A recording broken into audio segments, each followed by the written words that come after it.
During my gang stalking experience, there was a time where a spirit gave me pleasure, gave me pain. This spirit spoke to me in many voices, and it even whispered in my ear. This spirit spoke to me from afar, and it made me see things. It also made me feel things. I saw needles sew under my skin, and these needles were sewing the thread right underneath my skin. And this same spirit yanked the thread, and I felt as the thread burned right through my skin from one end of it right to the other. This spirit stabbed me hundreds of times, and I have to let you know that the first time that this happened, it was incredibly painful. The most recent experience of needles and stabbing was about 2 weeks ago, and this time was very different because I understood what was actually happening. Somehow, some way, my mind was turned against me. How the fuck is this even possible? I thought. I know I'm not crazy and my cognitive abilities are perfect. Well, it took me 7 years to understand the concept of the shadow. I didn't name it the shadow. It named itself. La Sombra, the shadow. It literally told me, I am your shadow. There were times where it told me, I am someone else's shadow and I am possessing your body. It was just until a couple of weeks ago that the shadow is literally my mind. It was only until I was able to understand the concept of the shadow that I was able to completely get out of getting gang stalked. The shadow is literally your mind. When you have the thought, I'm thirsty, your mind will start looking for sources of water to quench your thirst. When you have the thought, I'm hungry, your mind is going to be what pulls up ideas and starts conjuring sources of food. Your mind is what is going to bring you the ideas of what to eat to your conscious mind. So it is safe to assume that your shadow is your subconscious mind. Our mind goes unnoticed because it's part of us. However, gang stalkers named my mind ellos quieren, or they want me to. That is exactly why when I had a thought, they want me to fill in the blank. My mind would make fill in the blank happen. The mind, or your shadow, has access to every single part of you. In this video, we're going to conduct a couple of exercises that will help you conceptualize what the shadow is. Primarily, the physiological aspect of the shadow. The concept of the shadow sounds esoteric, and I guess that it kind of is, but now that I understand the concept of the shadow to its full extent, it feels something that is completely normal to me. It feels like it's something that I should have known all along. And the shadow is directly tied to your imagination. Your imagination is what has direct access to your subconscious mind. And the reason that people that take a placebo pill all of a sudden stop feeling pain is because they are imagining that the placebo is going to take their pain away. Therefore, the imagination is what can give and take away pain. It has a power to make you tired. It has a power to give you energy. It has a power to make you feel like you're getting stabbed. It has a power to make your body move. My shadow was trained to alert gang stalkers when someone said a word that conjured a negative emotion, such as when someone said the word bottle, whatever, I would go, now I don't really care about bottles at all.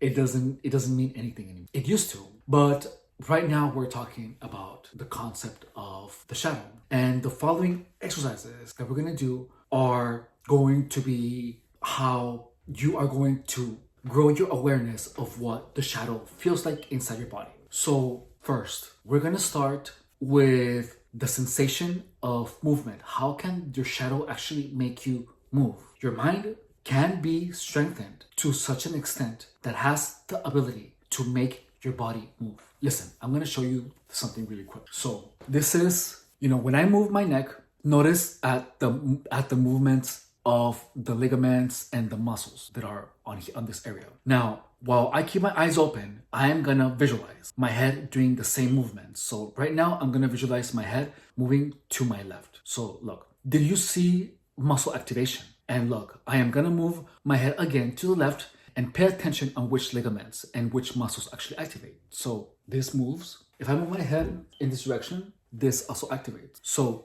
I'm gonna move it right now. And so I wanna move it to the left again. There is no way that I would be able to only move this muscle. Like, it makes absolutely no sense that I would have any knowledge of why would I wanna move that muscle in particular. So look again, I'm gonna move my head and now, and let me show you the back too. And now I'm gonna imagine it. So the muscles that move my body that way activate whenever I move my shadow. My shadow is when I imagine my head moving in that direction, I feel like if there was a shadow. There's where the term comes from. Because you feel like there's a shadow of you, your spirit. A part of you is actually moving. Now I'm gonna do it in the opposite direction. I'm gonna move my head to my right and pay attention on which muscles move. So I'm gonna do it again from this angle, all right? And now I'm gonna move my shadow that way. So when I say my shadow, it is my imaginary self. That is what the shadow is. However, notice that the imagination has a direct effect on the body. So I'm going 1, 2, 3. Now I'm gonna do it again. And now I'm gonna move my shadow. You saw that there is muscular activation, and it is the actual same muscles that I would use if I would move my head in that direction. So that in itself tells you that what you imagine your body doing actually produces a muscular activation. So now I'm gonna do it with my hand. I just think it's so funny that I'm like supporting a sports team. However, I'm talking about like spiritual aspects and the mind. You would just expect like some woman with a that works at Sprouts with like long, white, flowy hair talking about these concepts. Okay, so let's try it here. So let's see, where am I? No, this is gonna be, I think these muscles are a little bit like too small to notice. But well, that concept of moving the shadow applies to every single part of your body. When a person, it has their hand like that, right? And then that person imagines, let me see this. And that person imagines, like moves their shadow like that, there's going to be muscular activation. Like if you try it, you're going to feel it. You might not see it, but you feel it. So if I'm like that, and then I just visualize my shadow arm move like this, I will feel the same muscles that I would use when I'm actually moving it activate. So whenever you are imagining yourself perform in a sport, play an instrument, or even have sex, there is actual activation of the muscles. That is the reason that when athletes who are focused in sports performance and they want to increase and make their performance better, or improve their performance in their discipline, they practice with the mind. What that does is that it reinforces movement patterns and activation patterns of the muscles. This is scientifically proven. What is not written anywhere, it is that because of motor neurons, if I go like this and I see you and you see me and you start doing this, that is you and your shadow doing that. However, if I catch you tired enough and I go like this and you have been doing this, let's say like this for a long time, right? So if we latch onto each other, and that means that we connect, like you're paying attention to me and I go like this, if you are not aware enough, you might be subconsciously saying yes to someone without even knowing. That is one of the primary methods of manipulation, where your shadow is trained to tell you something in particular. Like if someone says in sales, this is something incredibly overdone in sales. When someone tells you, are you interested in buying this car? And they go like that. Even if you might not think that you're giving a yes, your shadow might. And if they get your shadow to say this enough times, you will end up buying that blank or that car. Shadow manipulation of other people is manipulation right to the subconscious mind. And it is incredibly, incredibly effective. Now, you can refuse any type of shadow manipulation from other people, but we're going to cover that in another video. In this video, I just wanted to tell you that shadow work is very real, and it is a concept that has been exploited by manipulators. The concept of the shadow is the primary means of manipulating the target in gang stalking. Why do you think people are always seeing shadow when they're getting gang stalked? Because your own shadow is part of it. Now, if you're getting gang stalked, your shadow, your mind has a name, and it has been named "They Want Me To," "Ellos Quieren," or something along those lines. Talk to yourself if you're getting gang stalked, and make sure and change the name. Be like, seriously, you can actually talk to your shadow when you have not been training your shadow yourself. When it has been trained by gang stalkers, your shadow knows a lot of information, and it can tell you this information if you ask it to, because it's yours. Now, it is going to be really hard to differentiate between information that you have trained, between not information, but things. Estoy grabando.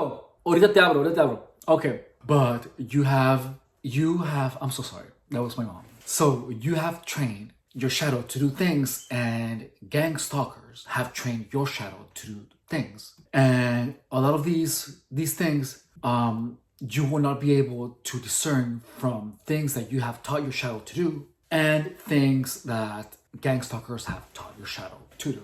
So for the most part, I'm sorry, I'm going on a tangent. Well, if you're new to the channel, please like and subscribe. My name is Efrain Rodriguez, and I was gang stalked for 7 years. During this time, my mind was turned against me. I was hearing, seeing things, all kinds of crazy shit. However, my cognitive abilities have always been up to par. I have always been a very educated individual. However, I was manipulated in a way that made me engage in a lot of self-destructive behavior when I was the face of health itself. So listen, that is not important anymore. What is important is that all these years of experience of getting gang stalked, I have been able to understand so many concepts of the mind that I would have not been able to understand otherwise. So if you are enjoying any of this content, if you're getting gang stalked and you're a target, and you are beginning to understand how gang stalking has affected your life, and you are beginning to understand the complexity of those psychological concepts that are inadvertently mixed in the cluster of confusion and crazy psychological ideas and hallucinations, please give me a like, give me a subscribe. And if you are even entertained by this concept, please give me a comment. I would greatly appreciate it. This is the end of this video, and I will see you on the next one. Bye.